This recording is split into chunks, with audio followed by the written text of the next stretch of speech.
Hi friends, థంబ్నెయిల్లో ఆహారం తాగండి నీళ్లు తినండి అనే టైటిల్ తప్పుగా పెట్టాను అనుకున్నారేమో. కాదు, అది కరెక్టే. మనం ఆరోగ్యంగా ఉండాలంటే మన పూర్వీకుల నుండి ఇప్పటి శాస్త్రవేత్తల వరకు చెప్తున్న ఫార్ములా అది. ఈ కాలంలో ఏ అనారోగ్యం లేకుండా పూర్తి ఆరోగ్యంగా ఉండడానికి మించిన అదృష్టం లేదు. అలాంటిది మన శరీరంలో మన ఆరోగ్యం మీద ఎక్కువ ప్రభావాన్ని చూపించే భాగం ఏదైనా ఉంది అంటే అది మన జీర్ణ వ్యవస్థ. ఒక బండిలో మెయిన్ పార్ట్ ఇంజినే కదా. దానిలో ఫ్యూయల్ పోస్తే అది ఎనర్జీగా మారి బండి ముందుకు వెళ్ళేలా చేస్తుంది. సేమ్ అలాగే బండికి ఇంజిన్ ఎలాగో మన బాడీకి ఈ జీర్ణ వ్యవస్థ కూడా అలాంటిదే. మనం తిన్న ఆహారాన్ని ఎనర్జీగా మార్చి మనకు కావలసిన శక్తిని అందిస్తుంది. అలాంటి మన ఇంజిన్ని కాపాడుకోవడం చాలా ముఖ్యం. రీసెంట్గా యూట్యూబ్లో ఈ టాపిక్కి సంబంధించి ఒక వీడియోని చూశాను.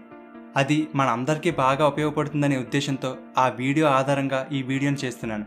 కాబట్టి ఈ వీడియోని పూర్తిగా చూసి మీరు కూడా ఆచరించడానికి ప్రయత్నించండి. ఇక టాపిక్లోకి వెళ్ళిపోతే, ఆహారం త్రాగండి నీళ్లు తినండి. ఇది వినడానికి కొంచెం వింతగా ఉండొచ్చు.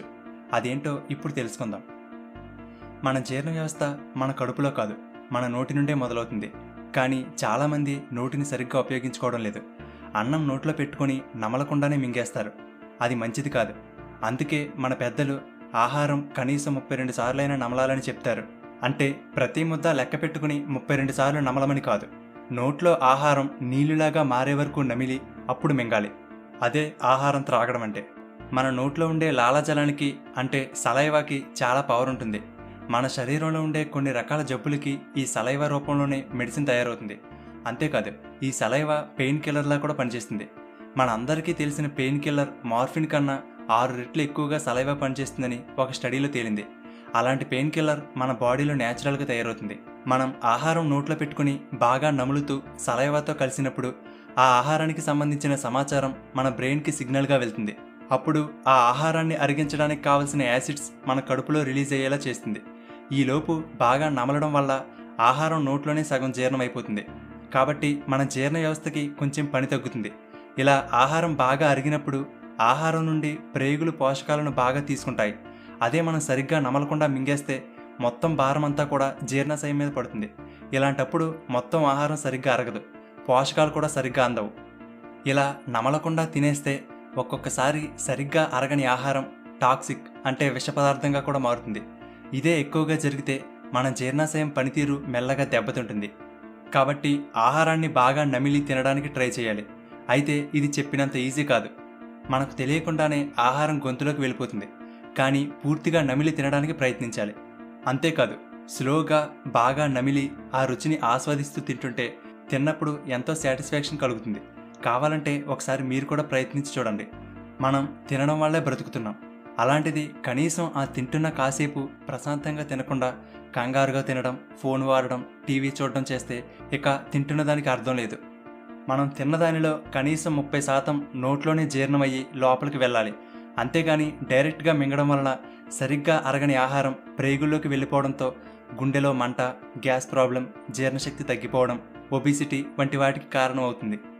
అంతేకాదు, బరువు తగ్గాలి అనుకునే వారికి ఈ పద్ధతి చాలా బాగా ఉపయోగపడుతుందని ఒక స్టడీలో తేలింది. ఎందుకంటే మనం ఎంత తింటున్నాం అనేది కాదు, ఎంతసేపు తింటున్నాం అనేది మన బ్రెయిన్ చూస్తుంది. ఇప్పుడు మనం చెప్పినట్టు తక్కువ ఆహారాన్ని ఎక్కువసేపు నమిలితే 15 నుండి 20 నిమిషాలు అయ్యేసరికి ఎంత తిన్నామనే దానితో సంబంధం లేకుండా కడుపు నిండిపోయింది, ఇక తినడం ఆపమని బ్రెయిన్ సిగ్నల్ పంపిస్తుంది. కాబట్టి బరువు తగ్గాలనుకున్న వారు పూర్తిగా తినడం మానేసి డైటింగ్లో ఉండడం కంటే ఈ పద్ధతిని పాటించి చూడండి. ఇక రెండవది నీటిని తినడం. అంటే మనం నీళ్లు తాగేటప్పుడు ఒకేసారి నీటిని గడగడ తాగేయకుండా కొద్ది కొద్దిగా నీటిని సిప్ చేస్తూ కొంతసేపు వాటిని నోటిలోనే ఉండనివ్వాలి. అప్పుడు సలైవా నీటిలో బాగా మిక్స్ అయ్యి లోపలికి వెళ్తుంది.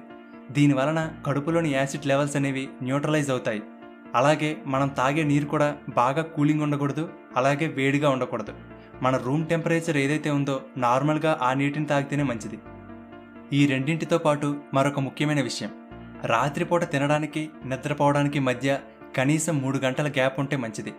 అలా ఎందుకు ఇవ్వాలో దాని వెనక ఉన్న సైంటిఫిక్ రీజన్ ఏంటో ఇప్పుడు చూద్దాం. మన శరీరంలో ఎక్కువ బ్లడ్ అనేది మన కడుపులో ఉంటుంది. ఎందుకంటే మనం తిన్న ఆహారంలోని పోషకాలు ప్రేగుల ద్వారా రక్తంలో కలుస్తాయి. ఇక్కడ నుండి ఈ పోషకాలు శరీరం అంతా రక్తం ద్వారా ప్రవహిస్తాయి. కాబట్టి ఆహారం తిన్న వెంటనే ఆహారం అరుగుదల కోసం బ్రెయిన్లో ఉండే రక్తంతో సహా బాడీలో ఉండే మ్యాక్సిమం బ్లడ్ అనేది కడుపులోకి వెళ్ళిపోతుంది. అందుకే భోజనం చేసిన వెంటనే కొంచెం మత్తుగా బద్ధకంగా ఉంటుంది. దీనినే ఫుడ్ కోమా అని కూడా అంటారు. మరొక వైపు మనం నిద్రపోయినప్పుడు బ్రెయిన్ దాని అసలైన పని చేయడం మొదలు పెడుతుంది. అదేంటంటే ఉదయం నుండి రాత్రి నిద్రపోయే వరకు బాడీలో చాలా జరుగుతాయి. ఒక చోట దెబ్బ తగిలి నొప్పి పుట్టవచ్చు, మరొక చోట ఏదైనా గీసుకుని రక్తం రావచ్చు. ఇలా బాడీలో ఉన్న ప్రాబ్లమ్స్ అన్నీ కూడా బ్రెయిన్కి డేటా వెళ్తుంది. అప్పుడు బ్రెయిన్ ఏ ప్రాంతంలో అయితే సమస్య ఉందో దానిని రెక్టిఫై చేయడానికి కావలసిన మెడిసిన్ని రక్తం ద్వారా పంపుతుంది. అలా మనం నిద్రపోయిన సమయంలో బ్రెయిన్ మన బాడీకి కావలసిన రిపేర్లన్నీ చేసి ఉదయం నిద్ర లేచిన తర్వాత మనం ఫ్రెష్గా ఉండేలా చేస్తుంది. ఈ పనంతా చేయడానికి మన బ్రెయిన్కి చాలా బ్లడ్ అవసరం. కానీ మనం ముందు చెప్పుకున్నాం కదా, మనం తిన్న ఆహారం త్వరగా టైంకి జీర్ణం అవ్వకపోతే టాక్సిక్ అంటే ప్రమాదకరంగా మారుతుంది. కాబట్టి ఒకవేళ మనం తిన్న వెంటనే నిద్రపోతే బ్రెయిన్ నిద్రలో అది చేయవలసిన మెయింటెనెన్స్ వర్క్ అంతా ఆపేసి బ్లడ్ మొత్తాన్ని కడుపు దగ్గరికి పంపి మనం తిన్న ఆహారం అరిగేలా చేస్తుంది.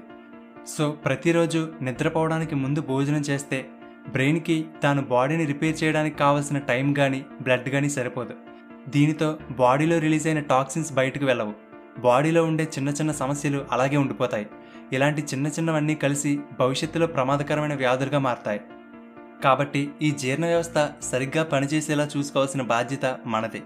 దానికోసం ఇప్పుడు చెప్పిన నియమాలతో పాటు మరికొన్ని నియమాలు కూడా పాటించాలి. అన్నం తినడానికి అరగంట ముందు నుండి వాటర్ త్రాకండి. అలాగే తిన్న అరగంట వరకు కూడా నీటిని తాకండి.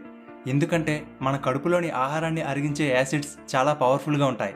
కానీ మనం నీళ్లు తాగితే ఆ నీరు ఆ యాసిడ్తో కలిసి దాని పవర్ తగ్గిపోతుంది. దానివల్ల తిన్న ఆహారం సరిగ్గా అరగదు. కాబట్టి సాధ్యమైనంత వరకు తింటున్న సమయంలో నీళ్లు త్రాగకుండా ఉండడానికి ప్రయత్నించండి. ఒకవేళ గొంతులో ఆహారం అడ్డుపడినట్టు అనిపిస్తే కొద్దిగా తాగండి. కడుపు ఫుల్గా నిండిపోయే వరకు తినకండి. కొంచెం ఖాళీగా ఉంచుకోవడం మంచిది. ఉదయం టిఫిన్, మధ్యాహ్నం భోజనం బాగా తినండి. రాత్రిపూట తక్కువగా తినండి. తిన్న తరువాత ఒక 10 నిమిషాల పాటు మెల్లగా నడవడం మంచిది. ఇలా నడుస్తున్నప్పుడు కడుపులోని జీర్ణాశయ కండరాల్లో కదలిక ఏర్పడి తిన్న ఆహారం బాగా అరుగుతుంది. ప్రతిరోజు ఒకే టైంకి తినడానికి ప్రయత్నించండి. ఇవన్నీ కూడా మన జీర్ణశక్తిని మెరుగుపరుస్తాయి. చివరగా చాలామందికి కోట్ల రూపాయల ఆస్తి ఉన్నా కావాలనుకున్నది తినలేరు. షుగర్ అని, అల్సర్ అని, గ్యాస్ ప్రాబ్లమ్స్ అని, లావ్ అయిపోతున్నారని ఇలా ఎంతమంది ఎన్ని ఇబ్బందులు పడుతున్నారో మనం చూస్తున్నాం. చెప్పాలంటే బాడీలో సగం జబ్బులకి కారణం ఈ జీర్ణ వ్యవస్థ సరిగ్గా పనిచేయకపోవడమే. ప్రస్తుతానికి బాగానే ఉంది కదా, తర్వాత చూసుకుందాంలే అనుకుంటే వయసు పెరిగే కొద్దీ ఒక్కొక్కటిగా ఆరోగ్య సమస్యలు బయటపడుతూనే ఉంటే ఆ తరువాత ఇబ్బంది పడక తప్పదు. ఫ్రెండ్స్, అసలు మనం తిన్న ఆహారం లోపల ఎలా అరుగుతుందో లైవ్ విజువల్స్తో చూడాలనుకుంటే మన ఛానల్లో ఆల్రెడీ ఒక వీడియో అప్లోడ్ చేశాను. ఆ వీడియో లింక్ ఈ వీడియో కింద ఉన్న డిస్క్రిప్షన్లో ఇచ్చాను. ఆసక్తి ఉన్నవారు ఒకసారి చూడండి. ఓకే ఫ్రెండ్స్, ఈ వీడియో మీకు నచ్చితే లైక్ చేయండి. అలాగే మీ ఫ్రెండ్స్ అందరికీ షేర్ చేయండి. ఇలాంటి మరిన్ని ఇంట్రెస్టింగ్ వీడియోలను మిస్ కాకుండా చూడడానికి తెలుగుబడి ఛానల్కి సబ్స్క్రైబ్ చేసుకుని పక్కనే ఉన్న బెల్ బటన్ని యాక్టివేట్ చేసుకోండి. తెలుగుబడి నుండి ఎప్పటికప్పుడు అప్డేట్స్ని పొందడానికి ఫేస్బుక్, ఇన్స్టాగ్రామ్, టెలిగ్రామ్, ట్విట్టర్లలో తెలుగుబడిని ఫాలో అవ్వండి.